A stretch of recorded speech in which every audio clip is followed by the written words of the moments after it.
one Ray Glasser, videophile extraordinaire, so I've been called, in my video room here in Cleveland, Ohio on the east side. This is the, what is today? This is the 2 days before Thanksgiving. 20th of November, 1979. And we have Mr. Mr. Art Volo here with his beautiful brand new RCA CC004 color camera. Art asked me to make a short hello to Stu Goldberg in New York. So, hi Stu, how you doing? Pleased to be able to come to you through your little Trintron TV this way. One quick note, I wrote you a reel recently regarding a list that you sent me from a video club in New York City. And I'm very serious about getting dubs of the movies that I asked you about. Now, I talked to somebody, in fact it was Lloyd Friedman in New York, who lives in, I think, Brooklyn, who tried to reach you by telephone and said that you must have 18 roommates, because you were never there, but your roommates were there, male and female and otherwise. So, it's the otherwise that we want to know about. Yeah, that's the truth. So, next time we meet at a video con or whatever, I'd like to know what exactly your situation is there. Anyway, this is my video equipment right here on a custom-made stand. It's all kind of cocked right now. But up here's my SLO 320, which Art also has. This is your professional X1 only machine, which is one of the better editing Betamaxes around. Below that is a rather sickly Zenith X1 X2 machine. Right now, I think I broke a belt in it, so it's not operating right now. And down here is the old original, the Model T, the SL 7200 1-hour Betamax only. So this is how I have my machines right now on this video rack. One of my local friends here, Chris Pearson, who's an electronics wizard, built this switcher box for me. I have two TVs, which are side by side, two 19-inch monitors. A J.C. Penney set, which I bought back in 1974 for about $350, and it's still holding up quite well. The one to the right is a good old Sony of my own, the KV-1922, which I bought, whoa, a lot of blue there, which I bought in April of this year, 1979.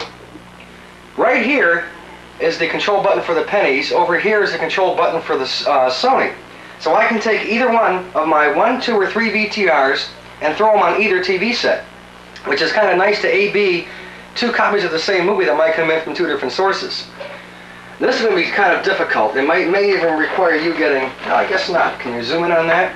This is called a patch panel. You've all seen these in radio stations. This is one for video. Right here you have video in, or I'm sorry, you have the two outputs, audio and video out.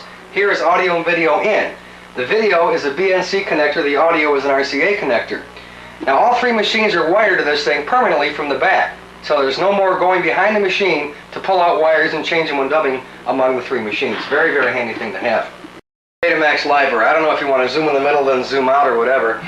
But this is how I store my tapes, the wrong way. Everyone says you should store your tapes like this, right? Straight up and down. Well, I don't do it that way because you can't read the damn title. So I store them flat. And this way you can just go up and down and read the titles and everything else. These are color-coded. Blue beam for TV shows, red for movies, green for miscellaneous items, and of course we have some unlabeled tapes. By the way, I got to show this to all you folks out there in video land.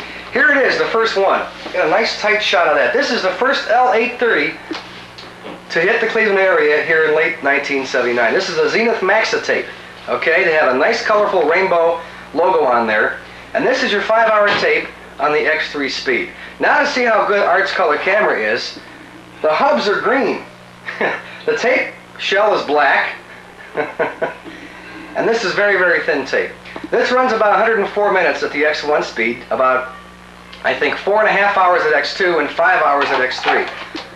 Now this picture over here was of myself, right over here, and one Kerry Decker right over here, who will probably see a dub of this, he always does. This was shot about a month ago when my girlfriend and I went down to Orlando, Florida to meet Kerry and his family in person, after corresponding on videotape for almost 3 years. Quite a trip.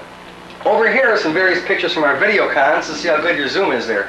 This is from the recent one in September of 1979, which will be in the next video file, number 22, I think. And this was our May convention over here, which is in color, obviously. And this frame picture is the most classic commercial of 1979. Since my name is Ray, I always heard, you can call me Ray or you can call me Jay, on and on and on and on and on. So there you have it. Okay. Now right below my two TVs are some more tapes. Since we're in a very small, crowded bedroom here, I can't have my library on one wall like I used to. So below the two TV sets are make that 8 more cases of videotapes. Way here in the corner are my first 48 tapes. Way here in the corner of the bedroom. So what can I say? So there you have it. This has been a real quick flash tour of the Ray Glasser home video library collection, TV room, and everything else. Hope you guys have enjoyed it for what it's worth.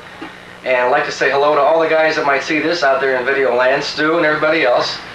And hope you guys have a good time out there. Hope that you can all make it to our next video convention in somewhere around the last week or so of March of 1980 in our usual place in northwestern Ohio.